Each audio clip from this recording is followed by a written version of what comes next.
Assalomu alaykum. Bugun sizlar bilan pirog tayyorlaymiz. Buning uchun idishimizga 3 dona tuxumni chaqib olamiz.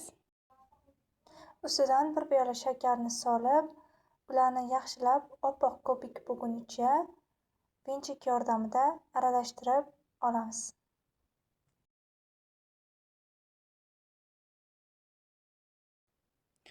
Ustidan 1 piyola sutni solib, uni ham yaxshilab aralashtirib olamiz. Yarim piyola yog'ni solib, uni ham yaxshilab vinchik yordamida aralashtirib tashlaymiz.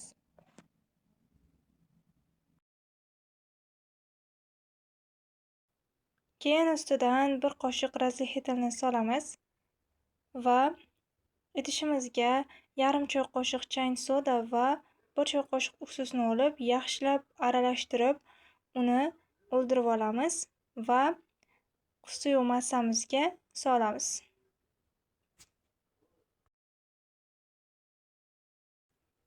Keyin 1 kosa unni oz-ozdan elakdan o'tkazib, idishimizga solib olamiz va uni vinchik yordamida yaxshilab aralashtirib tashlaymiz.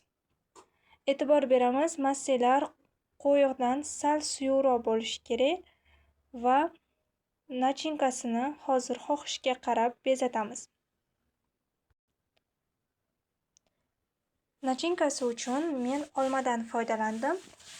Olmamizni olib, uni to'g'rab olamiz, maydaroq bo'laklarga bo'lib. Keyin esa uni massamizga solib, birinchi buni kraxmallab olamiz va massamizga solamiz. Tayyor bo'lgan massani listimizni moylab, 180 gradusda qizib turgan duxovkada 30-35 daqiqaga pishirib olamiz. Ichlari ishib, juda ham mayin va asal pirog bo'lib chiqadi. Bunaqa retseptlarni olishinglar uchun menga albatta podpiska bosib, like tugmachasini bosib qo'yinglar. Pirogga esa gap yo'q. O'zimga rahmat.